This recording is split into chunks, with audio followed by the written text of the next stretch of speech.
Bonjour à tous les abeilloux et les abeillouses. Je suis très heureuse de vous retrouver sur ma chaîne Les Abeilles de Jeanne.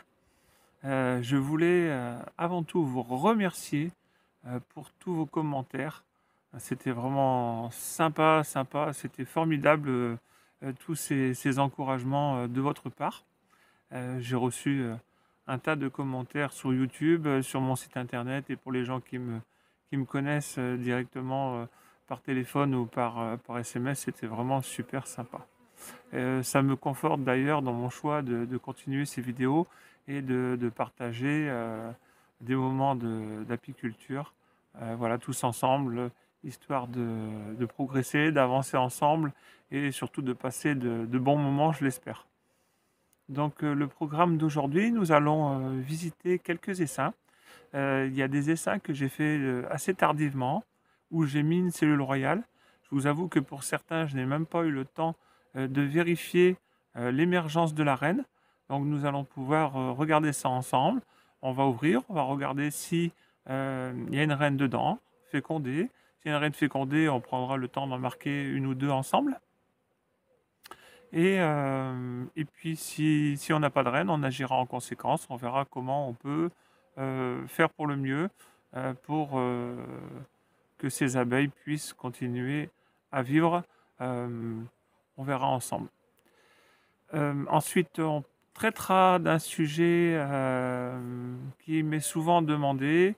Et cette fois-ci, en commentaire, je la salue par la même occasion. Bonjour Valérie, qui m'a demandé s'il était possible de faire une petite vidéo sur l'introduction des reines fécondées. Donc on va regarder ça ensemble juste après, histoire d'essayer de vous aider au mieux à faire accepter vos reines. Ce qu'on verra, c'est donc ma façon de procéder. Je n'ai pas la science infuse. J'essaye de faire pour le mieux. Et ensuite, vous prendrez dans tout ça ce qui vous intéresse et ce que vous trouvez le plus adapté à votre apiculture. Le temps d'allumer l'enfumoir. On se retrouve devant une colonie. A tout de suite. Allez, je voulais faire un petit aparté avec vous. Étant donné que je devais allumer l'enfumoir, ça me fait penser à une chose dont j'aimerais vous parler. Il est assez courant chez moi de voir des véhicules avec les enfumoirs comme ça sur l'arrière du véhicule. Donc ce sont des supports aimantés. Moi je l'utilise à l'intérieur de la caisse de mon véhicule. Quand j'ai terminé, je bouche l'enfumoir avec un bourron d'herbe verte, histoire de ne pas avoir de fumée dans l'habitacle. Ce que je trouve intéressant, c'est que ça me permet de le mettre en hauteur dans la caisse de mon véhicule, étant donné que très souvent le fond de l'enfumoir peut être assez chaud, ça peut éviter de brûler des choses ou tout simplement mon véhicule. Maintenant, moi j'ai eu l'occasion de suivre assez récemment un collègue apiculteur de nuit. Je ne sais pas si c'était aperçu ou non. Il avait son enfumoir comme ça, à l'arrière de son véhicule, et j'étais impressionné de voir le nombre de particules rouges, d'escarbilles, qui sortaient de son enfumoir en roulant. Avec la vitesse, ça a dû l'activer, et il tombait des escarbilles sur la route. C'était assez impressionnant. Donc, je ne sais pas si pour les personnes qui possèdent ce genre de support sont au courant. C'est vrai que de jour, j'aurais jamais imaginé que ça puisse se répartir à ce point-là. Mais de nuit, c'était assez impressionnant de voir à quel point le risque d'incendie était important. On arrive quand même à un moment de la saison où les feux de forêt foragent un peu partout en France. Euh, pour avoir fait quelques années moi-même chez les sapeurs-pompiers, ça me dérange un peu, ça me dérangerait d'apprendre que j'ai pu mettre le feu à des centaines, voire des milliers d'hectares de nature pour quelque chose qui est quand même assez simple à résoudre. Donc, s'il y a des applis qui nous regardent et qui ne sont pas forcément au courant, s'il est possible à l'avenir de mettre un petit bourron d'herbe verte ou de rentrer vos enfumoirs pour la nature et pour les animaux, pour le bien de tout le monde, je pense que c'est quand même une chose importante à faire. On se retrouve donc devant devant une ruchette qu'on va ouvrir ensemble et on va vérifier. Donc j'ai introduit une cellule prête à naître au 1er juillet. Et donc on va voir un peu ce que ça a pu donner. Elle s'est bien collée. Voilà. Alors, ça m'a l'air d'être plutôt calme. Je pense que on va trouver une reine fécondée dedans. Déjà, rien qu'au comportement, on peut penser qu'il doit y avoir une reine en ponte. Ce qu'on va regarder tout de suite ensemble. Donc la partition, alors elle est que sur 4 cadres, donc c'est à moi de prendre des cadres dans les plus grosses pour la suite, pour pouvoir la faire hiverner le mieux possible. Donc ce premier cadre avec un peu de réserve. Ensuite, va-t-on voir de la ponte? Donc on a du pollen et on a un peu de ponte. Un peu de ponte. Ce cadre est rempli de réserve de pollen, ce qui est plutôt sympa. Donc là on voit il y a des abeilles un peu de toutes les couleurs parce que la reine donc a dû commencer à pondre. Il n'y a pas assez de temps depuis la ponte pour que toute la population soit renouvelée. Donc on a encore affaire à une abeille un peu métissée pour l'instant. Alors, on a un très joli cadre avec des réserves, du miel, du pollen et du beau couvain operculé. Alors, va-t-on trouver une reine? Bon, il y en a forcément une, il y a une très belle ponte. Et je crois la voir sur le prochain cadre.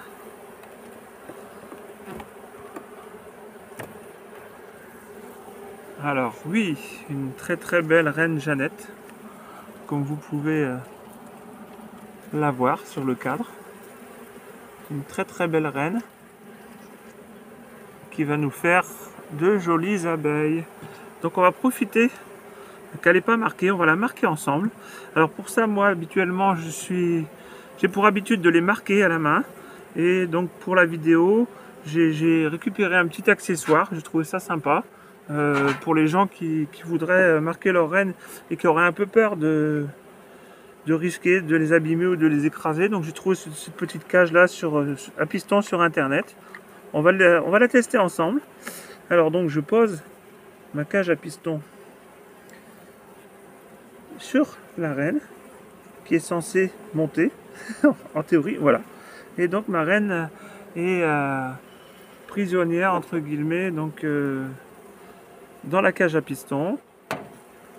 Je vais donc pouvoir l'appliquer contre la petite paroi grillagée et la marquer. Eh bien, je suis pas habitué à ce genre d'exercice. Voilà, mais ça me paraît pas mal du tout. Donc on va pouvoir la laisser se réveiller tranquillement.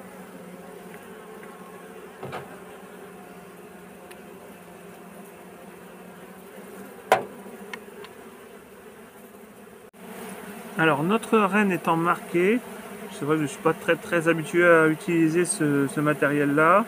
Alors pour de la Jeannette ça pose pas de problème. Maintenant pour de l'abeille noire, je vais donc respecter un temps peut-être d'1 minute ou 2 de séchage du vernis, parce que les émanations de vernis pouvant déranger les abeilles, il se pourrait que ça leur donne envie de tuer leur reine tout simplement. Les phéromones de la reine étant effacés par l'odeur du vernis.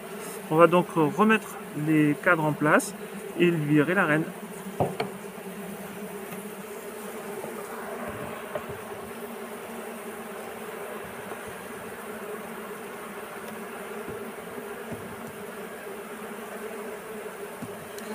Donc ces colonies, ces essaims que je fais au fur et à mesure de la vérification de la reine et de sa ponte, après sont redispatchés dans différents ruchers où il y a quand même moins de monde, puisque ici on est quand même sur une concentration de presque 160 colonies.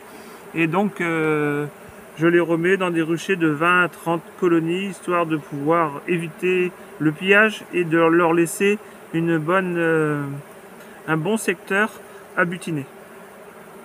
On va donc relâcher notre reine. Voilà, qui est rentrée directement sur ses cadres, retrouver ses abeilles. Et on va donc passer à une autre colonie. Alors nous allons donc passer à cette autre colonie. On va pas toutes les faire, mais on peut en faire une ou deux ensemble. Alors le toit moins collé, c'est un petit peu plus nerveux que la première. On va voir un peu ce que ça donne. Donc celui-ci sur 3 petits cadres. Donc il est évident qu'arrivé au mois de juillet, elles ne vont plus bâtir ou très peu. Je vais les emmener quand même sur un champ de tournesol bio. Donc peut-être que là elles vont pouvoir rebâtir quelques cadres.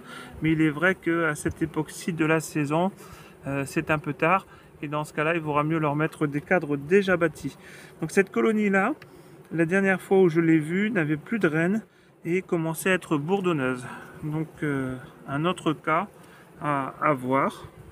Alors là on peut voir qu'il y a eu des cadres bourdonneux. Par contre on peut tout de suite voir aussi qu'il y a une... je ne sais pas si ça passera à la vidéo, mais on a aussi une très très belle pente. Et donc pour moi on a une reine fécondée dedans. On va en profiter pour enlever la protection de cellules. Une cellule bien ouverte, c'est plutôt bon signe. On a des œufs en plus, donc ça c'est quand même... on est à peu près sûr de trouver une reine. Donc on a encore les stigmates de couvain bourdonneux. Et donc ça, il faut quand même un petit moment à la reine pour pouvoir reprendre le dessus. C'est-à-dire vis-à-vis des abeilles qui s'étaient mis à pondre. Et donc il lui faut un certain temps pour reprendre le dessus. Alors, je cherche ma reine.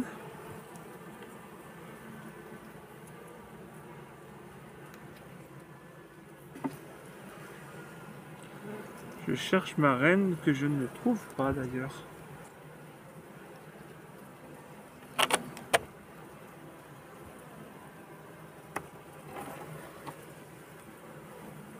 On a pourtant, alors on a effectivement eu une ouvrière pondeuse ou des ouvrières pondeuses, mais on doit, étant donné la qualité des œufs que l'on a sur le premier cadre, on devrait trouver une reine en ponte.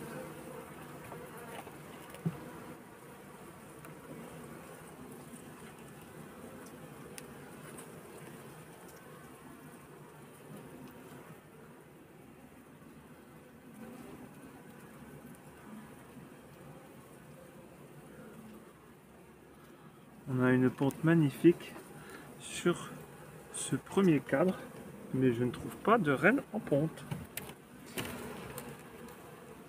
Alors, serait-elle sur la paroi?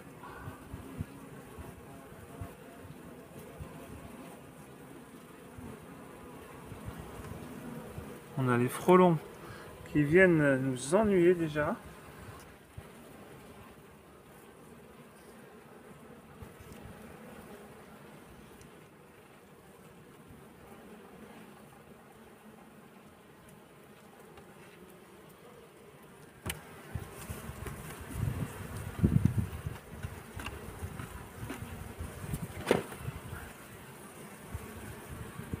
Et oui, voilà la reine. Voilà la petite reine. C'est vrai que quand on n'est pas habitué, alors je viens de la perdre. Voilà, la voici. Il est vrai que quand on n'est pas habitué, qu'on ouvre un cadre comme celui-ci, qu'on voit le couvain bourdonneux, on peut penser que ça n'a pas fonctionné et qu'il n'y a aucune chance à ce que la colonie perdure. Mais effectivement, on a notre petite reine qui va reprendre le dessus. Alors, je vais essayer de l'attraper de nouveau avec la petite cage à piston pour la marquer. Voilà, parfait. Et donc, cette colonie va pouvoir repartir et hiverner. Maintenant, moi, personnellement, je vais lui apporter un cadre de couvain naissant d'une autre colonie afin de pouvoir lui apporter de nombreuses jeunes abeilles, des nourrices, et qui vont pouvoir bien s'occuper d'elle et surtout qui vont pouvoir faire progresser la colonie beaucoup plus rapidement parce qu'on est quand même à une date assez tardive et que si je ne le fais pas, c'est une colonie qui va pétouiller et qui peut-être par manque de nourriture plus les attaques de frelons ne pourra pas résister à l'hiver. Donc je préfère lui mettre un cadre de couvain naissant et afin de pouvoir la renforcer et de lui faire passer un hiver plus certain. Voilà, donc pour le quart d'heure, je vais la refermer. Elle a malgré tout quand même de très belles réserves, mais elle sera hivernée chez moi. Je vais l'inverser parce qu'avec la boursouflure du cadre, j'ai peur de venir écraser les abeilles. Et donc, chez moi, je préfère hiverner tous mes essaims sur 6 cadres. C'est quand même beaucoup plus simple à hiverner. Et en général, si c'est bien géré, on n'a pas besoin de les nourrir. Donc on va pouvoir relâcher notre belle reine Jeannette, si elle veut bien se donner la peine de descendre, de sortir. C'est vrai que c'est un peu plus simple quand on les fait directement à la main. Mais je voulais quand même vous faire voir qu'il était possible de marquer aussi les reines sans avoir spécialement à les toucher. Bon, visiblement, elle est bien dans la cagette. Elle n'a pas envie de sortir. Bon, on dit qu'une reine ça monte, donc logiquement on pourrait la faire sortir. Non, elle veut pas. J'ai pas envie de la ramener à la maison. Alors, voilà. Eh bien ma belle. Voilà, elle vient de regagner sa ruche. Et elle va pouvoir s'adonner à son loisir favori qui est la ponte. Donc c'est une colonie qu'on pourra suivre dans le temps. Et je vais pour l'heure la refermer et la laisser continuer sa petite vie. J'avais donc une dizaine de colonies à vérifier. Il s'est trouvé que c'était à 100%. Elles ont toutes une reine en ponte. Donc vous avez vu le premier cas donc, qui était le plus simple. Le second où on aurait pu penser à une colonie qui était toujours bourdonneuse. C'est simplement que les abeilles pondeuses donc avaient pondu à ce moment-là, le couvain a quand même été fini d'operculer. Il n'y a pas de nouvelle ponte de ces abeilles pondeuses. Comme j'ai pu voir sur le premier cadre, ça nous fait déjà une bonne surface pondue par notre nouvelle reine. La population va donc se renouveler, mais étant donné qu'il s'agit d'une colonie qui a été bourdonneuse et qui est un peu faible, ça va mettre plus de temps que pour une colonie lambda. Donc c'est la raison pour laquelle je vais y rajouter un cadre de couvain operculé afin que la reine puisse être entourée de nombreuses nourrices et que la colonie puisse se rabibocher assez rapidement. Voilà. Alors, à la demande d'une auditrice, de Valérie, donc on va regarder, je vais vous faire voir comment ma façon d'introduire une reine fécondée, telle que vous pouvez les recevoir, hein, les gens qui m'achètent des reines, comme pour beaucoup d'éleveurs, on les reçoit dans ce genre de petites cagettes. Donc avec des accompagnatrices, avec un morceau de candy et avec une petite languette hein, pour obturer le candy. Donc je pense qu'il y a en apiculture, il y a autant de manières de faire que d'apiculteurs, voire même parfois plus. Hein. J'ai l'impression que si on demande à 10 apiculteurs leur technique, on va avoir plutôt 12 techniques que 10 et encore entre le matin et le soir, ça peut changer. En ce qui me concerne, technique très simple, à savoir que je n'enlève pas les accompagnatrices. Pour moi, il n'est pas intéressant de les enlever. On dit que ça ravive on va dire que ça excite un peu les abeilles qui sont à l'intérieur et que il y a une forme de violence et de rejet de la part des abeilles qui sont à l'intérieur vis-à-vis des accompagnatrices. En ce qui me concerne, je préfère les laisser, ça fonctionne très bien pour moi, car si la reine n'est pas dégagée suffisamment rapidement de sa cagette, si le cordy n'est pas mangé suffisamment rapidement, je me dis toujours qu'il y a les accompagnatrices pour pouvoir subvenir à ses besoins. C'est la raison pour laquelle je n'enlève jamais les accompagnatrices.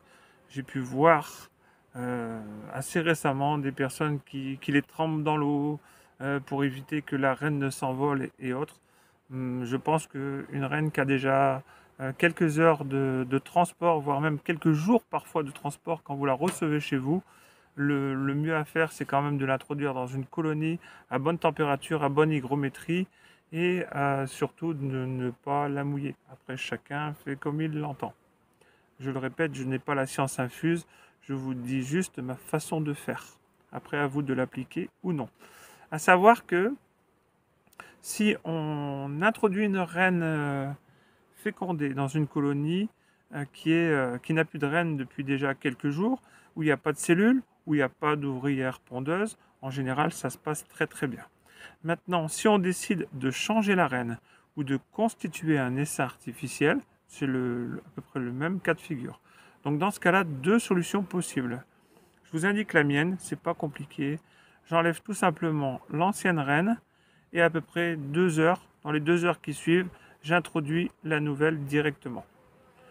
Je trouve que ça fonctionne très très bien.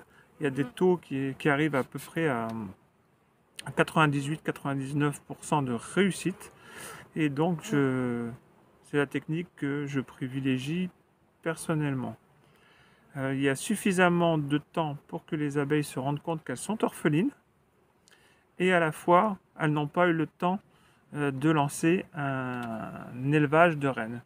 Pour moi, la plus dangereuse des façons, c'est d'introduire des reines 24 heures ou 48 heures après avoir enlevé l'ancienne, car elles ont conscience d'être orphelines, elles ont déjà commencé un élevage, et si vous passez 24 heures après, les cellules de 24 heures toutes fraîchement étirées, on ne les voit pas, en moins d'avoir vraiment un œil expert. Et ensuite, surtout, à partir du moment où elles ont encore des larves, des œufs à disposition, elles peuvent encore tuer la reine en sachant pertinemment qu'elles peuvent élever derrière. Donc pour moi, le fait d'attendre juste 2 heures, elles n'ont pas encore lancé un élevage royal et donc sont très bien acceptées. Ensuite, pour les gens qui craignent ou qui ont des colonies un peu plus nerveuses, on va dire, où la reine risque quand même plus d'être tuée, dans ce cas-là, on attendra 7 à 8 jours, c'est-à-dire qu'on constituera l'essaim, où on orphelinera notre colonie à peu près 7 à 8 jours avant. Ainsi, on aura toutes les cellules, tout ce qui peut être élevé aura été élevé. Elles n'auront pas la possibilité d'élever de nouveau sur des larves ou sur des œufs. On va casser toutes les cellules royales et donc elles n'auront plus d'autre choix que d'accepter cette reine. Alors il y a des cas particuliers avec l'abeille noire. Donc si on veut passer d'une abeille hybride à une abeille noire, ça ne pose aucun problème. Par contre, pour ceux qui ont de l'abeille noire ou je dirais de la locale un peu nerveuse, il arrive, j'ai déjà pu le constater, que si vous lui mettez une reine, on va dire jaune, tout simplement, on va dire une reine hybridée, dans une colonie d'abeilles noires ou locales, si elles n'ont pas d'autre choix que de l'accepter, elles sont quand même aussi capables de la laisser pondre pendant une petite semaine et ensuite de tuer la reine pour réélever derrière.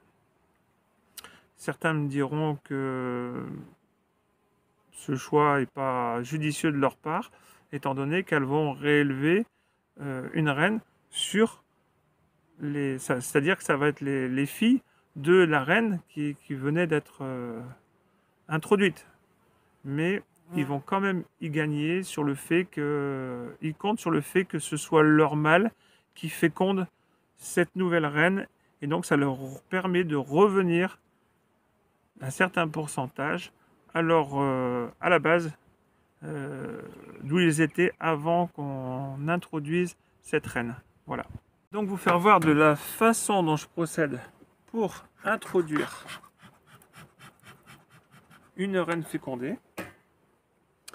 Alors à savoir que la plupart des cagettes de transport de rennes sont à peu près de la même façon, sont toutes faites de la même manière. Et donc on va avoir un petit opercule sur le candy qu'on va faire sauter, hein, sinon elles ne seront pas capables de pouvoir...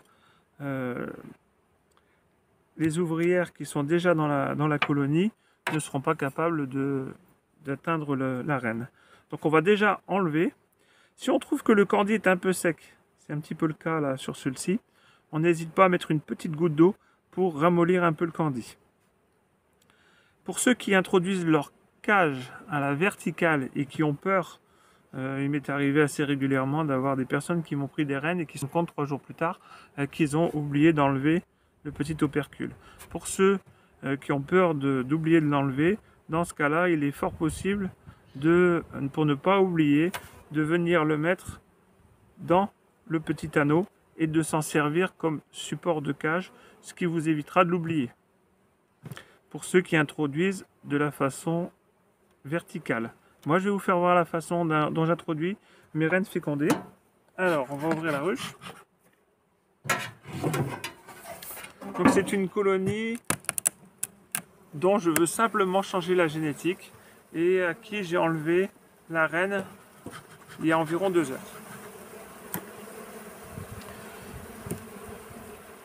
Donc il y a des personnes qui posent la cage dessus, qui attendent quelques jours, qui ouvrent plus tard. Alors moi je ne viens qu'une seule fois, déjà parce que j'ai pas forcément le temps de revenir 10 fois pour la même chose, et surtout parce que je trouve qu'avec les abeilles, la manière utilisée la plus simple est très souvent la meilleure. Donc on peut la poser, on peut voir un peu. Certains diront que si beaucoup d'abeilles viennent tout de suite à la rencontre de la reine, c'est bon signe. D'autres diront que c'est un signe d'agressivité. Bon, on a un peu tous les sons de cloche à ce sujet.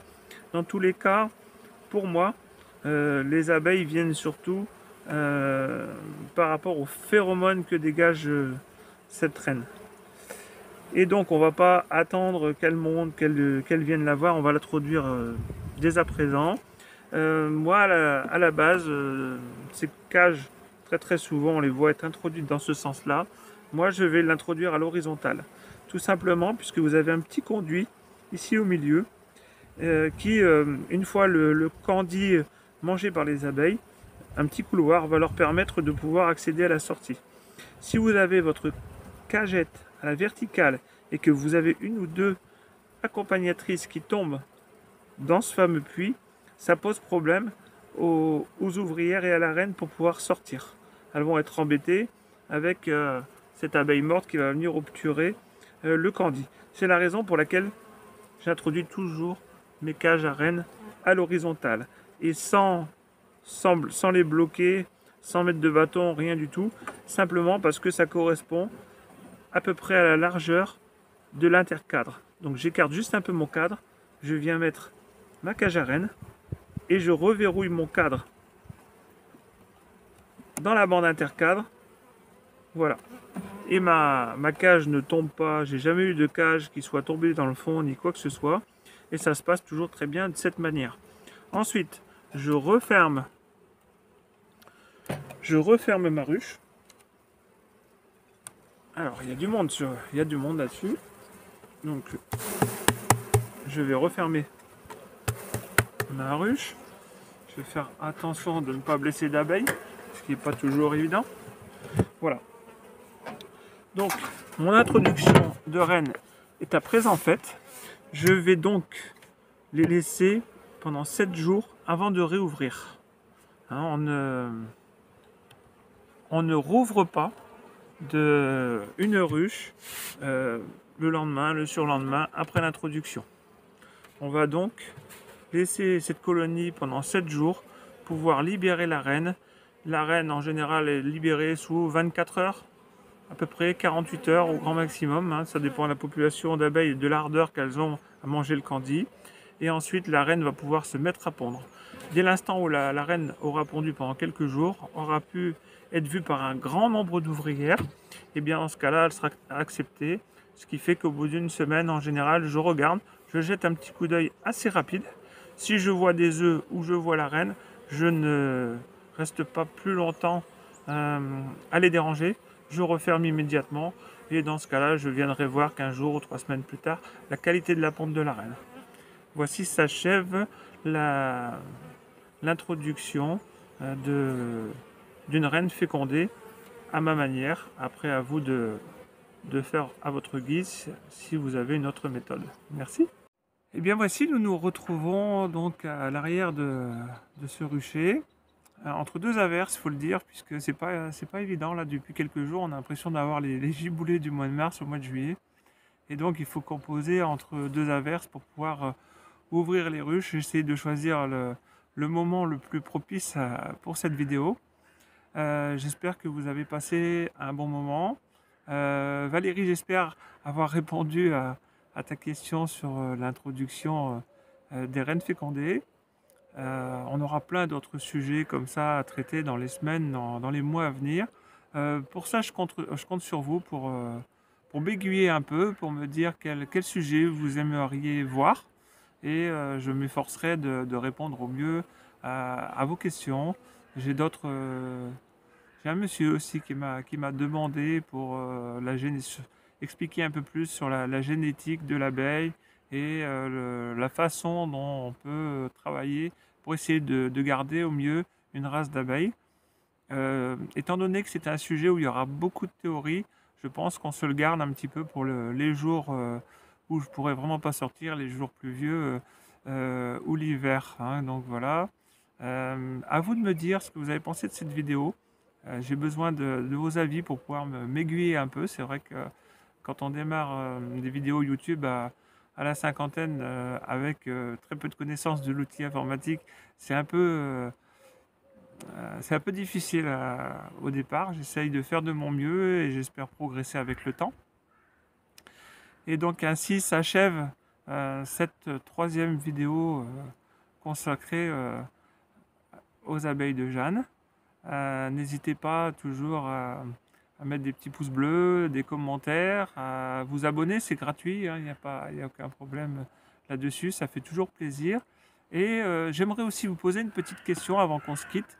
C'est que, comme j'avais pu vous le dire, vous l'exposer dans la dernière vidéo, j'ai donc de l'abeille de la Jeannette, c'est un peu ce qu'on a vu aujourd'hui, de l'abeille noire. Ça fait des années que je me pose la question sur ce que je devrais faire comme choix. Est-ce qu'il serait bon de n'avoir qu'une seule race, que de la noire, que de la Jeannette, ou peut-être de continuer avec les deux, mais ce qui me fait quand même un double travail, double rucher à chaque fois qu'on constitue un essaim, on est obligé de le remettre. Si je constitue un essaim en abeille noire, il faut que je le remette dans un rucher d'abeille noire. Il me faut avoir des souches des deux origines dans tous les cas pour pouvoir vous proposer les deux abeilles. J'aimerais un peu savoir ce que vous en pensez, à ma place, que feriez-vous, quelle tendance, quel choix feriez-vous? Voilà, ça m'intéresserait vraiment de connaître votre avis sur la question.